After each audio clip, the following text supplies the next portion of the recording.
Salut et bienvenue sur le podcast S'élever en même temps que son enfant. Je suis Maude, coach certifiée chez Mercredi, mais surtout maman de 3 enfants. Sur ce podcast, je t'aide à conjuguer la bienveillance avec la réalité de ton quotidien de maman. Utiliser ton choix d'une parentalité bienveillante comme un accélérateur de ton propre développement personnel. T'aider à changer de regard sur les situations que tu vis avec ton enfant pour t'en servir, pour grandir et apprendre sur toi. Et salut, je suis contente de te retrouver aujourd'hui pour un nouvel épisode où on va parler des colères de notre enfant. Comment parvenir à calmer la colère d'un enfant en crise? Je pense que ça, c'est sûrement un épisode d'utilité publique parce que qui n'a jamais connu son enfant en crise comme possédé? Et alors, en tant que parent, on se sent souvent bien démuni pour savoir calmer cette colère de notre enfant. Le truc, c'est que ça vient très probablement, très souvent, venir activer très fortement en nous quelque chose. Et alors, en tant que parent, on va perdre nos moyens. Et là, c'est la descente aux enfers, j'ai envie de te dire. C'est les cris, les pleurs, les hurlements, les coups. Je pense que j'ai pas besoin de te faire un dessin, on connaît tout ça.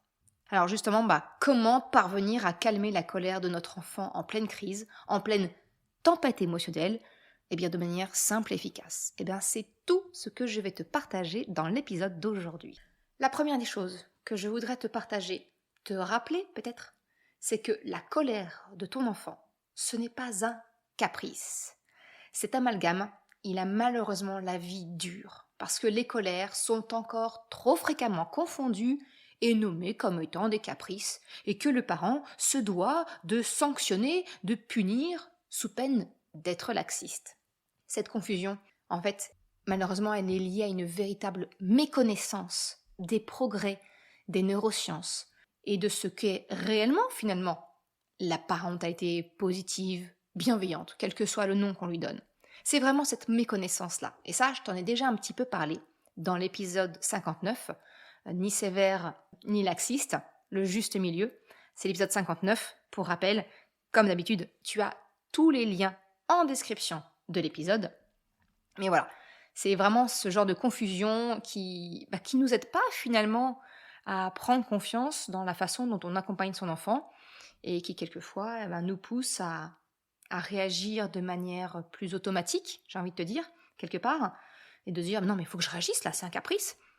Non, en fait, fais-toi confiance. Si tu es dans cette démarche d'une parentalité plus à l'écoute de ton enfant, ça demande effectivement un gros effort de remise en question de ce que tu as connu, de ce que tu vois autour de toi. Et j'espère en tout cas qu'à travers cet épisode et tous les autres du podcast, je t'aide à y voir un peu plus clair, à faire ton propre chemin vers cette parentalité quelque part plus respectueuse. Parce que finalement, le fond, c'est vraiment ça. Je l'ai déjà dit en quelques mots, mais cet amalgame, il est souvent en partie lié avec l'éducation que l'on a nous-mêmes reçue. Et parfois, on va la reproduire, on va reproduire ce qu'on a connu parce que finalement, on va agir de manière automatique, sans vraiment réfléchir au sens de nos actes et pourquoi est-ce qu'on le fait. C'est la raison pour laquelle finalement, alors sur le podcast, je vais parler de parentalité bienveillante, positive. Entre toi et moi, c'est vraiment plus pour une question d'algorithme et que les moteurs de recherche me présentent à tes oreilles, parce qu'en réalité, je préfère le terme de parentalité consciente, plutôt que parentalité bienveillante ou parentalité positive, parce qu'en fait, parentalité consciente, ça nomme bien ce qu'il en est, c'est-à-dire de faire nos choix en tant que parents en conscience pour notre enfant et la façon dont on décide de l'accompagner, de l'éducation que l'on choisit pour notre enfant. Bref, je ferme la parenthèse sur ce sujet. En réalité, les crises, les colères de notre enfant, c'est finalement juste le reflet d'une émotion, d'un besoin que ton enfant ne parvient peut-être pas à exprimer correctement. C'est pour cela qu'il est important, selon moi, de vraiment se retirer de la tête cette croyance comme quoi le souci, c'est la colère de notre enfant, ses crises, et de finalement changer de regard sur le comportement non acceptable de notre enfant.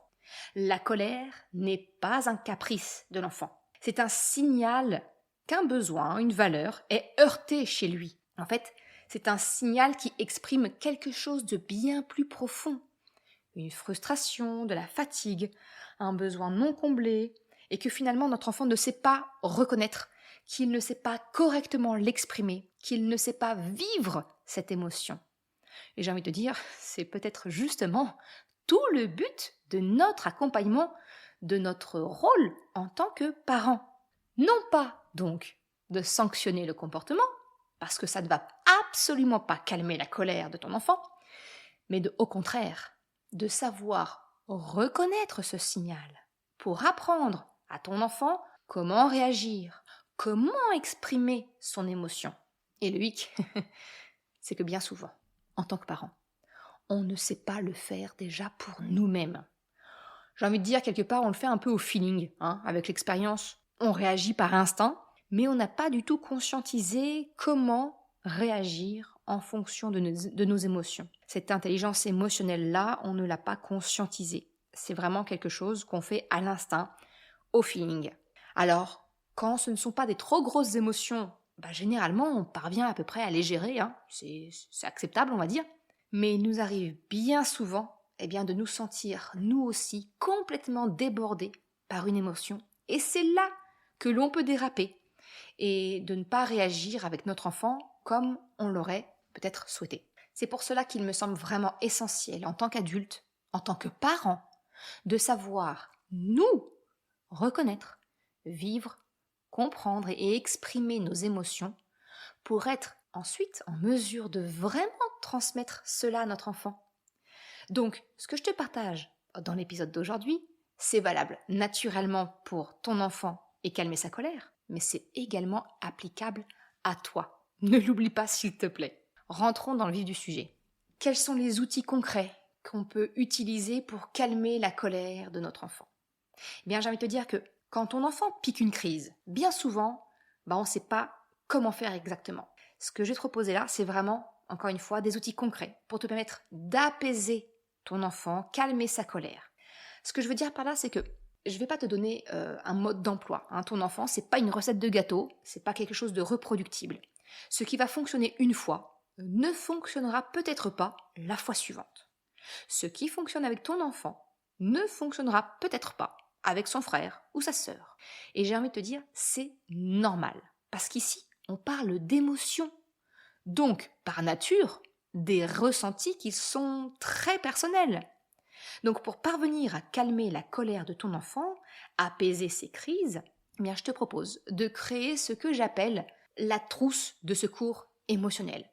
Vois ça comme une trousse de secours, une boîte à outils quelque part. Et en fait, cette trousse, elle va contenir un ensemble de ressources qui seront personnalisées, que tu peux construire quand tout se passe bien, pour l'avoir sous le coude en cas de crise de colère et aider ton enfant à traverser ces fameuses tempêtes émotionnelles. Le but de cette trousse de secours émotionnel, c'est donc de noter, alors physiquement ou mentalement, c'est pas la trousse de secours émotionnel, c'est pas une énième sacoche que tu dois rajouter dans ton sac à main, pas du tout.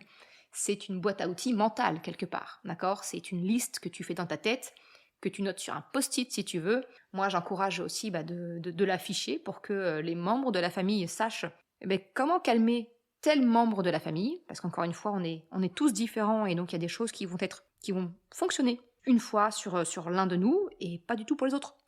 Si je te donne mon exemple, moi je suis très sensible à la musique, donc ça va m'aider à me calmer par exemple.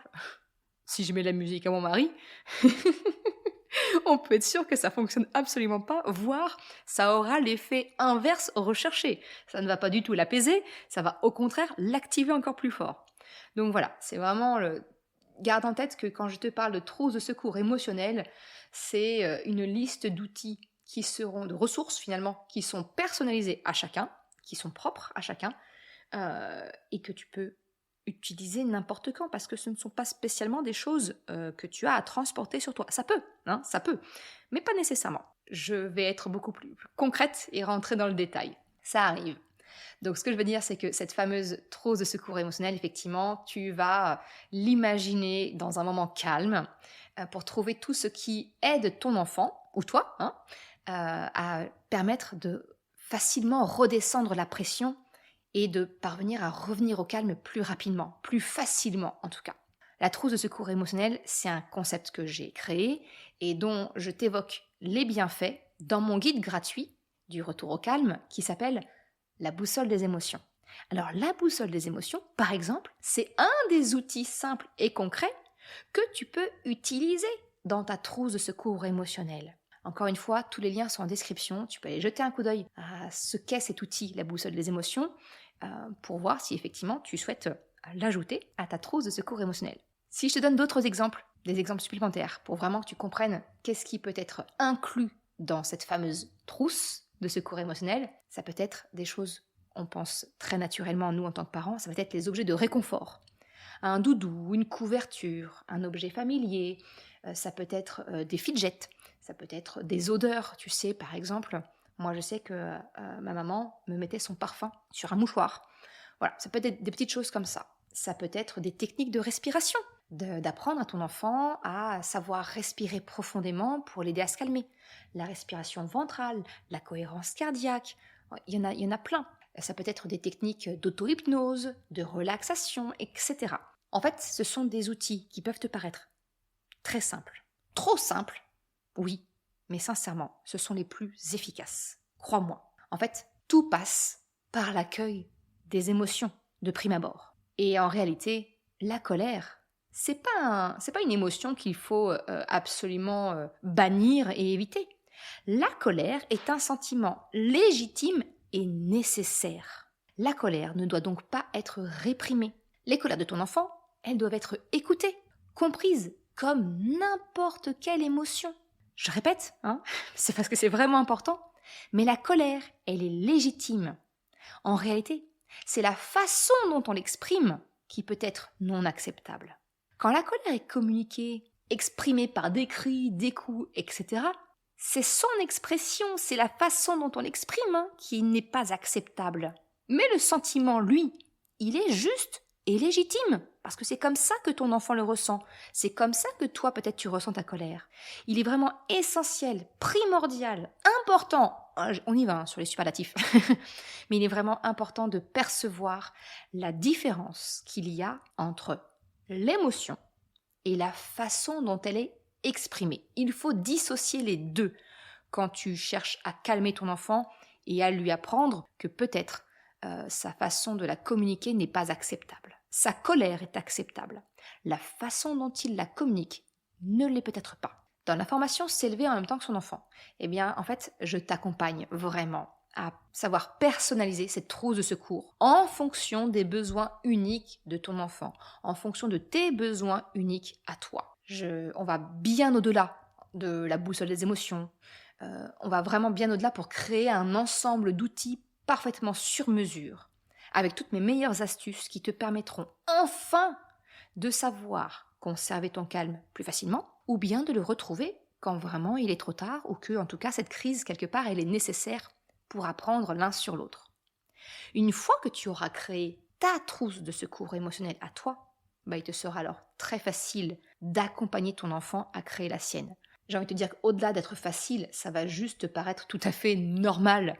Ça sera plus un effort pour toi, ce sera un nouvel automatisme quelque part. Si tu désires en savoir plus et rejoindre la formation S'élever en même temps que son enfant pour apprendre à créer ta propre trousse de secours émotionnel personnalisée, eh bien, tu peux retrouver encore une fois le lien en description de l'épisode ou directement sur le site mercredi.com/formation au singulier.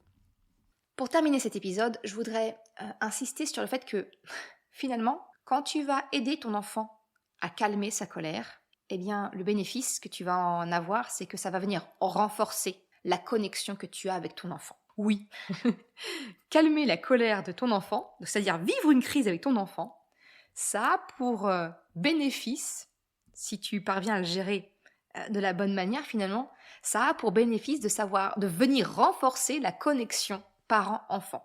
Alors oui, je sais que dit comme ça peut paraître bizarre, voire te choquer.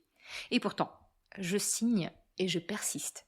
Quand ton enfant exprime de la colère, que tu entends son émotion, quand tu l'acceptes, son émotion, alors pas le comportement, on est d'accord ? Des fois, quand il n'est pas exprimé comme il faut, mais quand tu acceptes son émotion, eh bien ton enfant alors se sent compris. C'est ça qu'on appelle accueillir les émotions.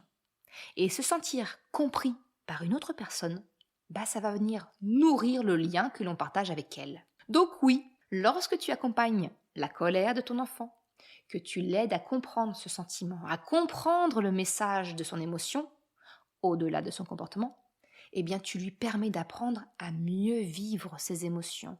Tu apprends à ton enfant à savoir vivre sa colère d'une manière acceptable.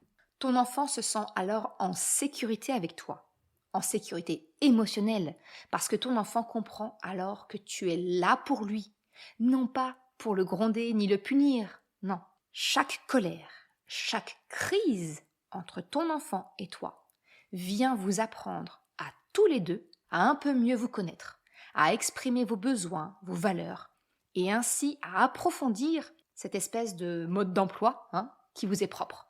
Cette meilleure connaissance mutuelle vient naturellement renforcer le lien qui t'unit à ton enfant. Quand tu réagis avec calme et empathie, tu montres à ton enfant qu'il est entendu, qu'il est en sécurité pour exprimer ses émotions, même les plus difficiles.